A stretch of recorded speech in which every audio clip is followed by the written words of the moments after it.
గాంగే మహతితోయాంతే ప్రసుప్తమివ కుంజరం. మంచి గంగానదిలో హాయిగా ఈది ఆ తర్వాత ఒడ్డుకొచ్చి ఇసుక తిన్నె మీద గాఢంగా నిద్రపోతున్న మదించిన ఏనుగులో ఉన్నాడు. ఏనుగు బాగా ఈదాక ఇసుకలోకి వచ్చి అలా పడుకుని నిద్రపోతుంది. కాసేపు ఎక్కువసేపు నిద్రపోదు, కానీ ఆ నిద్రపోయినప్పుడు అది పెద్ద పెద్ద నిట్టూర్పులు విడుస్తుంది. అలా మదపుటేనుగులో పడుకునున్నాడు, మదగజం లాంటి శరీరంతో. ఇలాంటి ఆ రావణుడిని చూచాడు. ఏమి పరాక్రమం, ఏమి ముఖం, ఏమి కాంతి, ఏమి భోగాలు, ఎన్నుంటే ఏమి, అన్ని దుష్ప్రయోజనాలకు వాడుతున్నాడు వీడు అనుకున్నాడు. ఇప్పుడు రావణ, నీకోసం నీ రూపాన్ని చూడడం, నీతో పాటు పక్కనున్న వాళ్ళని చూడడం, ఇదంతా కర్మయోగం, నిన్నో పక్కన పెడదాం అని మళ్ళీ ఆ పడుకున్న వాళ్ళని జాగ్రత్తగా పరిశీలించి చూశాడు. శశిప్రకాశ వదనాహ చారుకుండల భూషితాహ అమ్లానమాల్యాభరణాహ దదర్శ హరియోథపహ. ఆ వానర శ్రేష్ఠుడు చంద్రబింబం లాంటి ముఖాలతో మెరిసిపోతున్న స్త్రీలని, అందమైన కుండలాలు ధరించిన స్త్రీలని, ఎప్పటికీ వాడిపోని దండలు ధరించిన స్త్రీలని, ఎన్నిసార్లు నీళ్లల్లో స్నానం చేసినా కాంతి తగ్గిపోని బంగారు ఆభరణములు ధరించిన స్త్రీలని చూశాడు. అనగా అక్కడున్న బంగారం అంత గొప్పది. నీళ్లలో స్నానం చేస్తే చేయగా ఒక్కోసారి ఆభరణాలు ఏమవుతాయి, కాంతి తగ్గుతాయి, మళ్ళీ మెరుగు పెట్టాలి అంటే బహుశా కొంత కల్తీ ఉంటుందన్నమాట శాల్తీలో.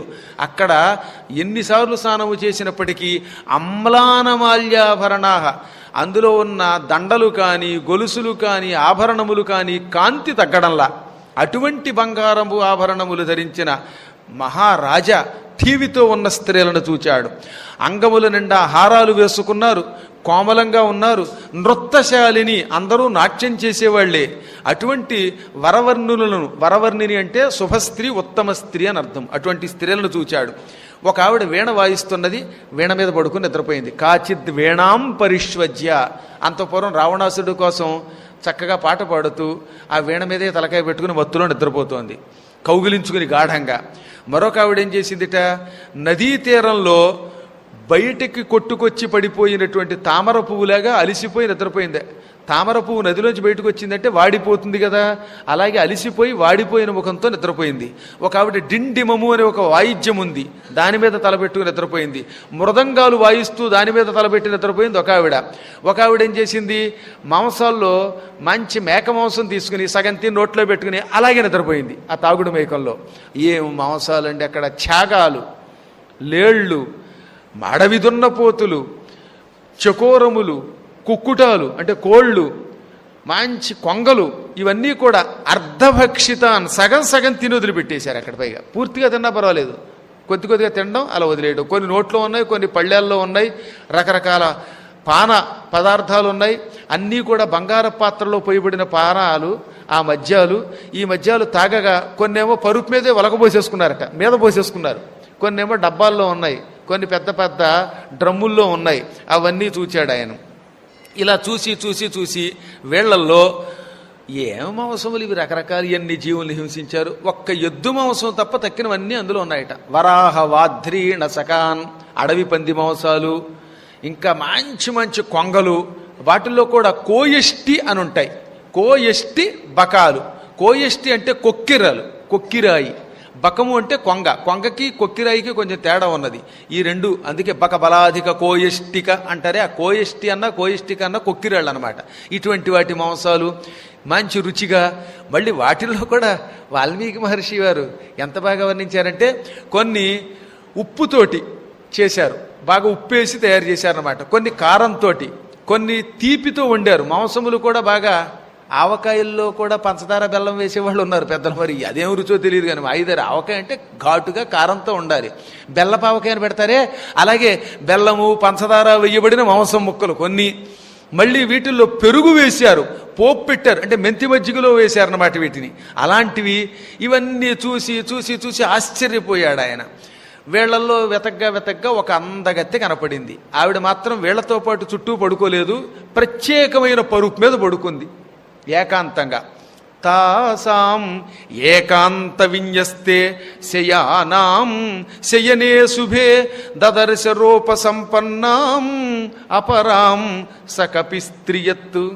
ఈ స్త్రీలలో ప్రత్యేకమైన పరుపు మీద రావణుని పక్కన కాకుండా ఏకాంతంగా నిద్రపోతున్న ఒక అపూర్వ లావణ్యవతిని, సౌందర్యవతిని చూచాడు. ఓ, ఈవిడెవరో ప్రత్యేకంగా పడుకున్నది. ఈ ప్రత్యేకంగా పడుకున్నదంటే సీత అనుకుని చూశాడు. మంచి అందంగా ఉండడం, శుభలక్షణాలు ఉండడం, ఆభరణాలు ఉండడం చూచి ఒక్క క్షణకాలం ఆయనకి ఆనందం వచ్చేసింది.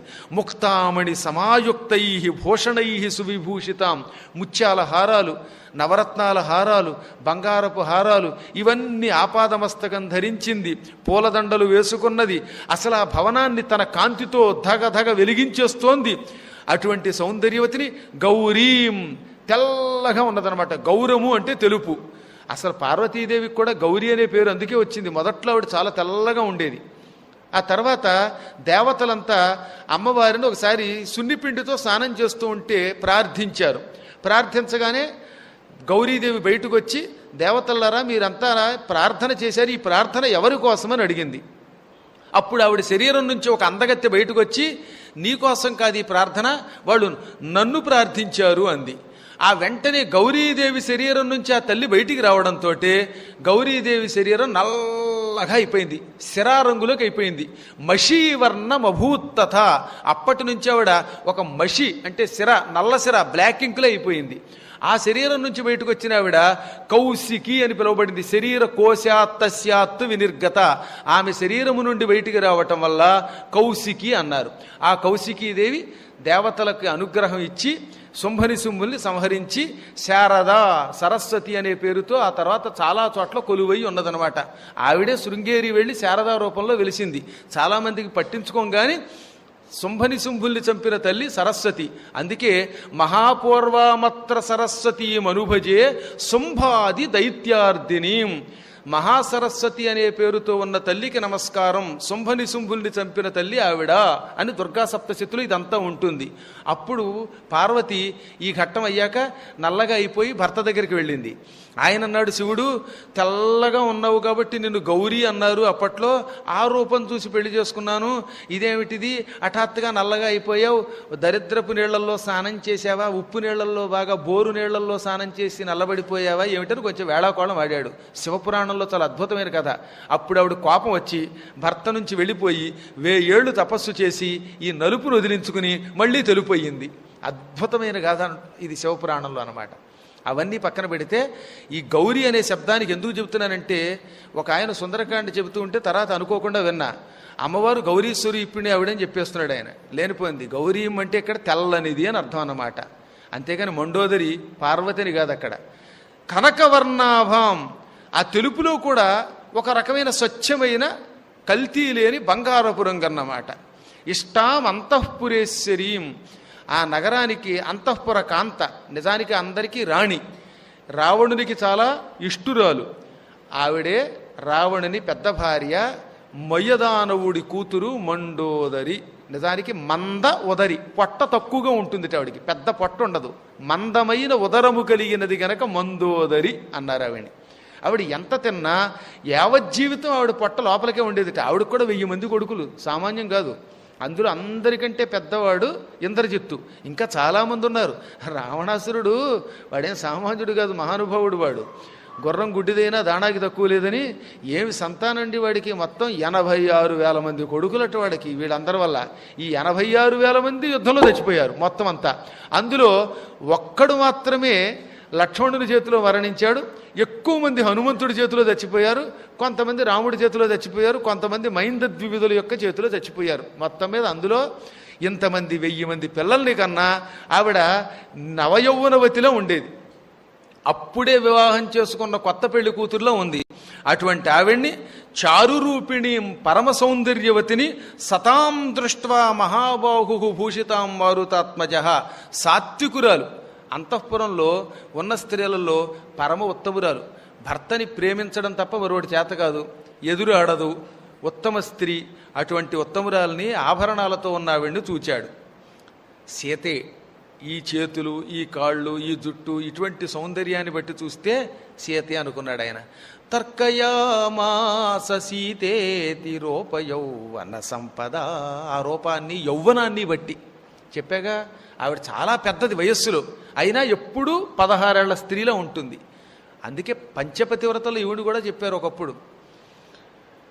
అహల్య, ద్రౌపది, తారా మండోదరీతత అని కొందరు, సీతా మండోదరీతత అని పాఠాంతరం ఉంది. అందులో మండోదరి కూడా పంచకన్యల్లోకి పతివ్రతల్లోకి వచ్చే చాలా ఉత్తమ స్త్రీ. ఆవిడ సామాన్యురాలు కాదు.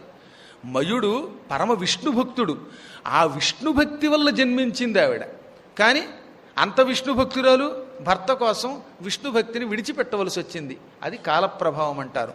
అటువంటి పరమ పతివ్రతని, రూప యౌవన సంపద కలిగిన దానిని, ఉత్తమ స్త్రీని చూచి ఓహో ఈవిడ సీత, ఎందుకంటే సీత ఇదే యౌవనంలో ఉండాలి, ఇదే రూపంలో ఉండాలి, ఇలాంటి ఆభరణాలు ధరించి ఉండొచ్చు అనుకుని పది విధాలుగా ఆయన చారురూపిణి కనుక ఈవిడ సీత అని భ్రమపడ్డాడు. వెంటనే ఏం చేశాడు? మళ్ళీ ఆనందం కదా, చూడక చూసాం, ఆనందంతో ఎగిరి ఒక్కసారి ఉమ్మని పైకి ఎగిరాడు. హర్షేణ మహతాయుక్త, బ్రహ్మానందం కలిగింది. ననంద హరియోధప, ఈ ననందము అంటే ఇక ఆనందాన్ని వర్ణించలేం, అంతటి ఆనందాన్ని పొందాడు. ఎగిరి గంతులేశాడు, దూకాడు, కిందకి దిగాడు, పైకి దిగాడు. ఇప్పుడు కాసేపు కోతి అయిపోయాడు ఆయన కూడా. అంత భగవంతుడు కూడా తన జాతి లక్షణాన్ని తెచ్చుకున్నాడు. ఇక్కడే ఒకటి ఉన్నది, భగవద్భక్తులు ఎప్పుడూ కూడా ఆనందం ఎక్కువైపోతే, బ్రహ్మానందం ఎక్కువైపోతే అప్పుడు సిగ్గుని విడిచిపెట్టాలి. అందుకే హరహర అని అరవమంటే అందరూ అరవాలి, అందరూ నృత్యం చేస్తున్నప్పుడు చెయ్యాలి. సిగ్గుపడిపోయి నేను మాట్లాడను, మాయిదారి సిగ్గు ఇక్కడే, మళ్ళీ ఇంటికి వెడితే ఉండదు. అలాంటి సిగ్గుపడకుండా స్వామి భక్తి ఉన్నప్పుడు భక్తితో సిగ్గు విడిచి నృత్యము చేసే వానరులు ఉత్తములు అంటాడు తులసీదాసు గారు. లంకాకాండ అనే పేరుతోటి ఈ సుందరకాండని చాలా అద్భుతంగా వర్ణించాడు ఆయన. అందులో ఆయన అంటాడు, ఆహా వానరులు ఎంత అదృష్టవంతులు, వాళ్ళకి రాముణ్ణి తలుచుకుంటే ఆనందం వస్తుంది, ఆనందంతో ఎగిరి గంతులేస్తారు, చెట్లు ఎక్కుతారు, దూకుతారు, కావాలంటే తందనాలు ఆడతారు. కానీ ఈ మానవులే ఎంత ఆనందం వచ్చినా గంభీరత్వం అని బిగుసుకుపోయి కూర్చుంటారు. ఒక్క నవ్వు ఉండదు, ఒక ఎగురుడు ఉండదు, ఒక నృత్యం ఉండదు, భజన ఉండదు. వీళ్ళకంటే వానరులు అదృష్టవంతులు అని రాశాడనమాట తులసీదాస్ గారు. చాలా అద్భుతంగా రాస్తాడు అది. ఇప్పుడు హనుమంతుడు సీతను చూచాను, కనుగొన్నాను సీతనని ఆనందం కదా, దాంతో ఆస్ఫోటయామాస సుచుంబపుచ్చం, ఆ ఆస్ఫోటయామాస ఒక్కసారి ఇలా ముందు భుజాలు తరుచుకున్నాడు. ఆ తర్వాత మళ్ళీ నేల మీద తోకను కొట్టాడు. ఈ ఆస్ఫోటయామాస అనేది తోకకు కూడా వర్తిస్తుంది. తోకతో నేల మీద ఠింగ్ ఠింగ్ అని కొట్టాడు.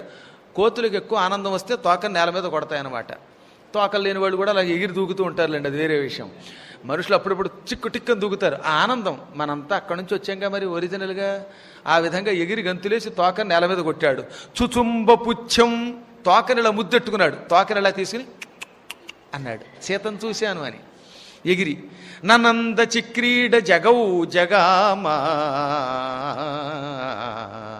ఆనందంతో ఎగిరి ఆట్లాడేశాడు. చిక్రీడ అంటే అలా క్రీడించాడు అన్నమాట. ఎగిరి గంతులేసి గోక్కుని ఇలాగా పైకి కిందకి ఎన్ని రకాల ఆటలు ఉన్నాయో అన్ని ఆటలు ఆడాడు. కంప్యూటర్ ఆటలు ఆడలేదు, కానీ హాయిగా శరీరంతో ఆడాడు. స్తంభానరోహం నిపపాత భూమౌ, అక్కడ పెద్ద పెద్ద స్తంభాలు ఉన్నాయిగా, ఆ స్తంభం పైకంటే టిక్ టిక్ టిక్ టిక్ అని ఎక్కేశాడు. మళ్ళీ కిందకి దూకాడు. నిపపాత భూమౌ, పైనుంచి కిందకి దూకాడు. నిదర్శయం స్వాం ప్రకృతిం కపీనాం, కోతులకు సహజముగా ఉండే చేష్టల్ని వానర చేష్టలు అంటాం. ఈ వానర చేష్టలు సహజమైన చేష్టలు నిదర్శయం ప్రదర్శించేట ఆయన కూడా. కాబట్టి మనందరం కూడా అప్పుడప్పుడు అలా ప్రదర్శించవచ్చు. ఇప్పుడు కాదు, ఉపన్యాసం అయ్యాక. మొత్తం మీద ఈ చేష్టలన్నీ ఆనందంతో కాసేపు ప్రదర్శించాడు. చూచా సీతని. ఎంత ఈ ఆనందం, లిప్తకాలం మళ్ళీ ఆనందం ఎగిరిపోయింది. చచ్చ ఎంత పొరపాటు చేశాను అనుకున్నాడు ఆయన.